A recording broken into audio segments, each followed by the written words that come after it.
There was a poignant urgency in his voice when he insisted she hurry to visit him one last time before it was too late. It frightened her to think that he was dying, but she was aware of the world's true nature, the nature of life and of death, and of the inevitable uncertainty. Still she procrastinated. On many occasions, visions of Ajahn Mun warned her to come without delay. Perhaps it was hope for his recovery that kept her from accepting the seriousness of his illness and the nearness of his death. Perhaps she was preoccupied with her own spiritual quest and aware of his watchful presence. Or perhaps she was simply lazy. Whatever the reason, she procrastinated. She occasionally told the nuns to prepare for another long trek, but she always neglected to set a date. So despite his admonitions and repeated warnings, Mai Chi Kayu was still at Ban Huai's side the night Ajahn Mun passed away. The hour was past midnight. Mai Chi Kayu had been seated meditating as usual since nightfall. In a moment of deep, motionless calm, Ajahn Mun's radiant presence appeared one last time. His countenance flashed, his tone fierce and so direct that it shattered her composure. With a voice like a thunderclap, he admonished her for being negligent. Out of pure compassion with the love of a father for his daughter, he had exhorted her repeatedly to rush to his bedside. Now it was too late. Soon he would pass into final nirvana and depart this world forever. When she went to see him, she would find only a corpse, which had no consciousness remaining to acknowledge her. Negligence, laziness, another lost opportunity. Don't let defiling emotions take over, my Kayu. They are the source of an endless procession of births and deaths. Never assume that mental defilements are somehow harmless or trivial. Only a heart of courage and determination can defeat their tricks. Look inside and let Dharma be your guide. Earth, water, fire and wind, ground, sky, mountains and trees, heavens, hells and hungry ghosts, these are not the paths, the fruitions or nirvana. They do not reveal the truth to you. Do not expect to find it there. They are all true within their own natural spheres, but they don't contain the truth you should be seeking. Delighting in them will merely lead you endlessly around the vicious cycle. Stop spinning, look within yourself. The truth of Dharma arises only within the heart.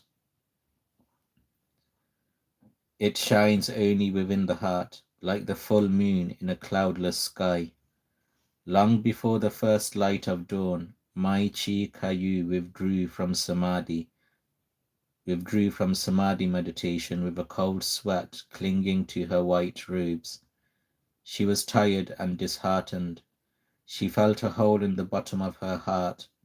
She felt a deep loss of her teacher, her pride, and her hope. She laid down to rest, but she could not sleep. The energy of the emotion was too strong. She wept softly to herself, breathing slowly and deeply to ease the pain. When the first rays of light spilled into her room at dawn, she rose, gathered her composure, and moved briskly in the morning chill to meet the nuns at the main sala. Tears formed as she opened her mouth to speak. His vision, his admonition, his teaching, his death, the story of Ajahn Mun's final appearance poured from her lips and rolled down her cheeks. The nuns had known Mai Chi Kayu long enough to believe in her extraordinary gifts of prescience. Still, they were reluctant to accept the sad news so readily.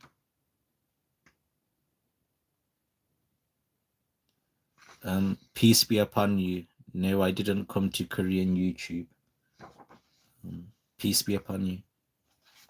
As Mai Chi Kaew finished speaking and the nuns huddled together with conflicting emotions, the village headman bounded up the sala steps and blurted out, "Hun Mai, have you heard the news yet?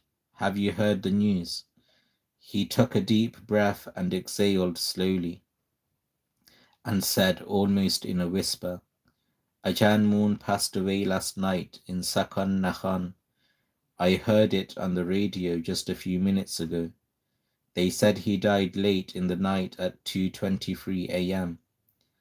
As the nuns wept uncontrollably, he apologetically added, "I'm sorry, Hun Mai, I thought you shouldn't know.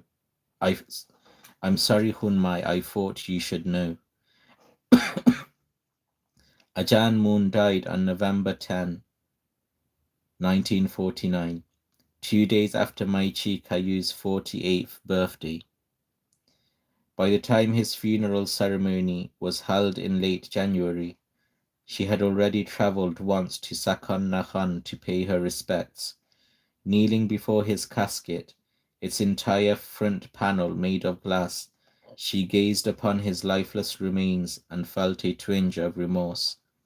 Quietly, silently, she asked his forgiveness for all her past transgressions. Maha there, Maha Tere Pamadena, and resolved for the future. No more negligence, no more laziness, no more regrets. As the cremation day approached, Mai Chi Kaew and the nuns made the long trek to Sakon Nakhon one more time. They arrived just in time to see the monks solemnly carry Ajahn Moon's casket from the temple pavilion to the funeral pyre. Mai Chi Kaew, along with many in the large crowd, wept openly as his body passed by. He had long since entered the sublime pure land of Nirvana. Never again would he return to physical bodily existence, the land of tears and lamentation. She watched, spellbound, as the fire was lit at midnight, and felt his unmistakable presence as a small moonlit cloud began to rain ever so gently on the burning pyre. Part 3, Essence. Seeing stubbornness in themselves, intelligent people recognize stubbornness. Seeing gloom, they recognize gloom. Seeing delusion, they recognize that too. They look for their own faults. They don't try to fault other people.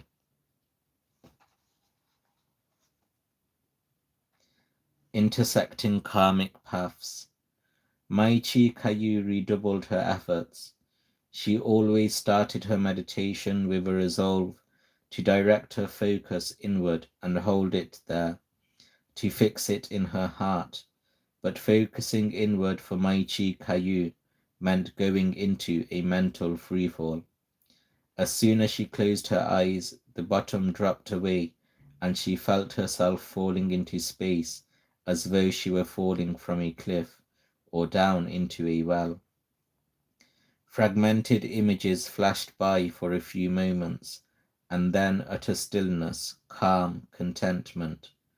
But hidden beneath the stillness was an almost reflexive momentum that soon rebounded her flow of consciousness back into the realm of fragmented imagery. Suspended in this fluid mental space, Mai Chi Kaew felt right at home. She had learned to navigate its mysterious passageways with ease, following a flash of recognition, a presence, an emotion, a disembodied consciousness. She plunged into another world, the myriad realms of sentient existence. Her desire to understand the truth drove her to observe newer heights and depths of samsaric being. Constantly observant, she noticed celestial forms, their means of dialogue, and their habits, customs, and beliefs. Sharply focusing her divine eye, she probed the spiritual universe for insight or clues that might help her discover the truth of the Buddha's teaching. Again, she was falling victim to the outward tendency of her conscious mind. As she struggled on her own to deepen her meditation, Chee Kaew was unaware that one of Ajahn Mun's close disciples had just then reached the final stage of realizing the truth of Dharma, and that their karmic paths would soon intersect. Ajahn Mahabua Nana Sampanno headed into Phu Phan Mountains following Ajahn Mun's cremation. Several days of hiking brought him to Wat Doi Dhamachedi, Ajahn Kongma's mountain retreat, where several years earlier Chee Kaew had struggled so spiritedly with her stubborn temperament. A consummate spiritual warrior, Ajahn Mahabua attacked the defilements of his mind as though they were a mortal enemy, accepting nothing short of their utter capitulation. For years his meditation had resembled all-out war, each seated session like hand-to-hand combat, each walking session a life-or-death struggle. One by one his inner adversaries were beating into retreat, no mercy given, no prisoners taken. Still he pursued them relentlessly, searching for the hidden source of their power, beginning with the most obtrusive and obvious mental defilements. The foot soldiers. He cleared a path and battled his way through until he reached the elite troops. The subtler and more cunning deceptions that encircled and protected their elusive commander. The fundamental delusion about his mind's true essence. The primal delusion that mobilizes the forces of greed and anger is always cunningly concealed in the deepest recess of the heart. Being the chief ruler of the entire samsaric realm, delusion is defended to the death by its formidable army of mental defilements. To obliterate the mind from its scourge, these guardians must be disarmed and stripped of their deceptive power.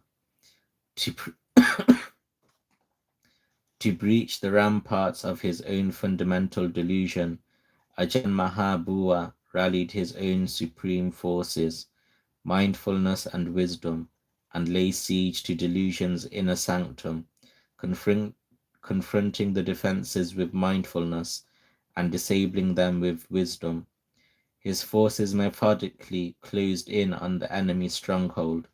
When all the mental defilements were finally eliminated, the last one left in the heart was the great commander. The underlying delusion that creates and perpetuates the cycle of birth and death. The final assault had begun.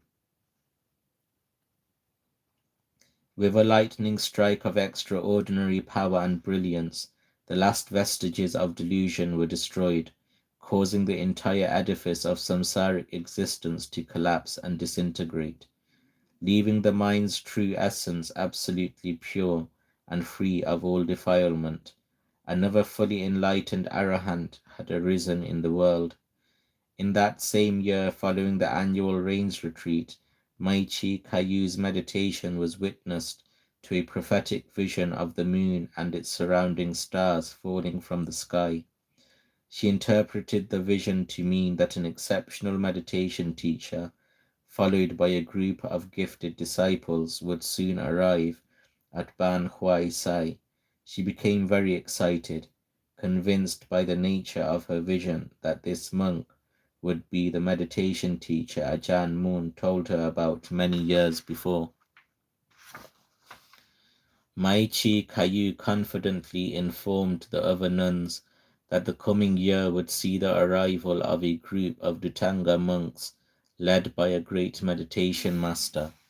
She did not yet know who the monk was, but she had perceived an unmistakable sign.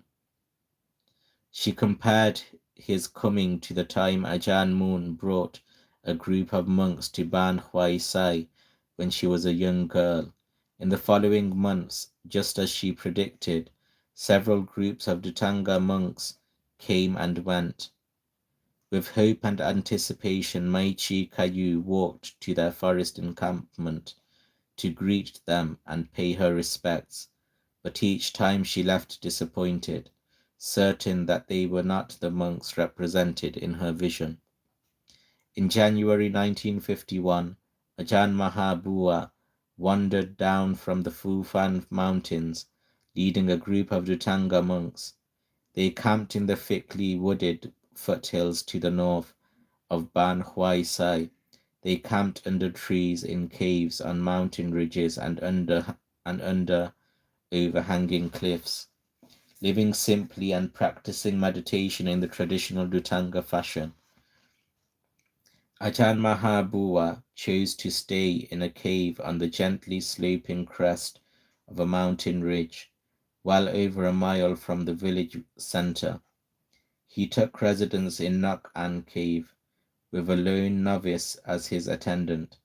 Nok An Cave was a long, broad cavern that nestled snugly under a prominent overhanging cliff, and was paved at its entrance with flat, outspreading rocks. The living quarters were cool and well ventilated, and the environment radiated natural peace and harmony. When news of Ajahn Mahabua's arrival reached her, Maichi Kayu led several nuns up a steep and winding mountain trail to meet him. The high ground at the ridge's peak flattened into outcrops of black sandstone that followed the undulating contours of the ground to the cave's entrance. Approaching the entrance, Maichi Kayu spotted Ajahn Mahabua seated on a flat boulder just outside. Barely able to contain her delight, she quickly turned and with a joyful smile whispered, "That's him. That's the great meditation master I told you about." Cautiously, with gestures of respect, the nuns drew near Ajahn Mahabua. They dropped to their knees in front of his seat and gracefully prostrated 3 times. After exchanging pleasantries with him, Maichi Kayu mentioned that long ago, when she was still a girl, she had met Ajahn Mun. She described in detail the scene from her childhood, recounting how Ajahn Mun taught her meditation and how he later forbade her to meditate in his presence. Out of deep respect for Ajahn Mun, she had foregone any attempts at meditation for many years. It was only after she had become a nun that she started meditating again in earnest. As a close disciple of Ajahn Mun, Ajahn Mahabua was puzzled. Why would Ajahn Mun have forbidden her to meditate? As soon as she told Ajahn Mahabua about her prolific visions, he quickly realized the reason. When she met Ajahn Mahabua, Maichi Kayu had been deeply engrossed in encountering strange and unusual phenomena during her samadhi meditation for more than 10 years. If she failed to see visions, she believed she gained little benefit from meditation. Being wholly addicted to these spiritual adventures, she had convinced herself that they represented the true path to nirvana and to the end of all suffering. At once Ajahn Mahabua recognized her fundamental mistake. Without a highly skilled meditation teacher to restrain her excesses, she was easily led by her venturesome and dynamic mind to misinterpret her experiences and misdirect her efforts towards a false goal. But he also knew that someone with a powerful mind like hers could progress very quickly in Dharma once she learned to properly train her mind. Ajahn Mahabua realized that, like Ajahn Mun, Maichi Kayu would be able to use her unusual abilities in profound and amazing ways to free herself from suffering and to help other living beings do the same.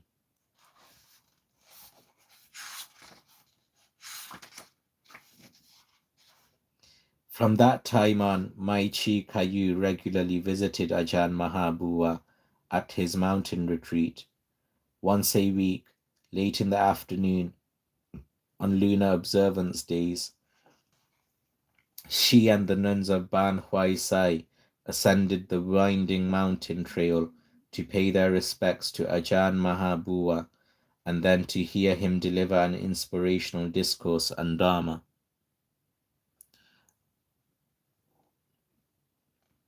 When he finished, he asked the nuns about their meditation.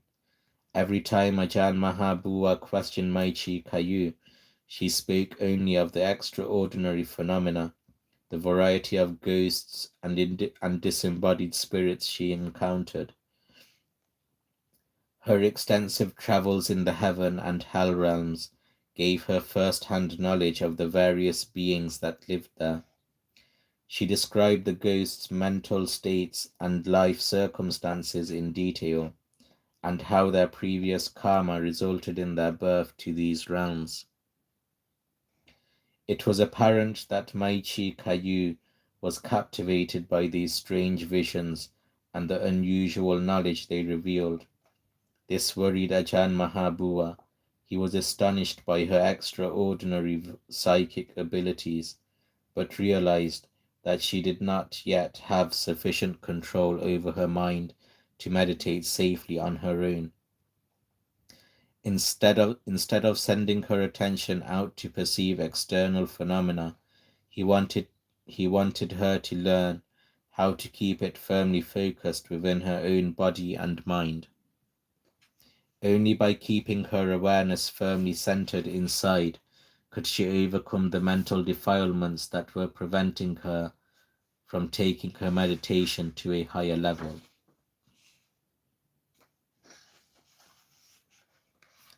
Ajahn Mahabua explained that the initial aim of meditation is to develop right samadhi. To practice samadhi correctly, she had to relinquish her obsession with thoughts and images that entered her awareness. She had to free the mind from the unnecessary limitations caused by being habitually focused on the contents of thought and imagination. Through the right practice of samadhi, she could directly experience the mind's essential knowing nature, which would allow her to examine physical and mental phenomena with detached objectivity. The mind's knowing essence is an awareness more vast than the perception of images, thoughts, and feelings. It is an unobstructed inner space that contains everything but retains nothing. Once this power of mental awakening is developed, it can be renewed and deepened without limit. Before that breakthrough occurs, over-attention to external phenomena distracts from the primary purpose, reaching the source of awareness itself. In the beginning, Ajahn Mahabua simply listened as chee Kaew related her unusual adventures. He carefully gauged the conditions of her mind's spiritual energy, and then gently tried to persuade her to redirect the flow of her conscious awareness inward to its original source.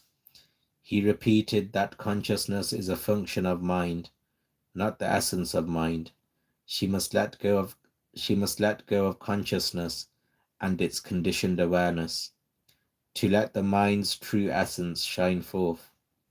When Ajahn Mahabua noticed after several weeks that she was ignoring his advice, he insisted that she keep her mental focus entirely inside for some of the time during meditation.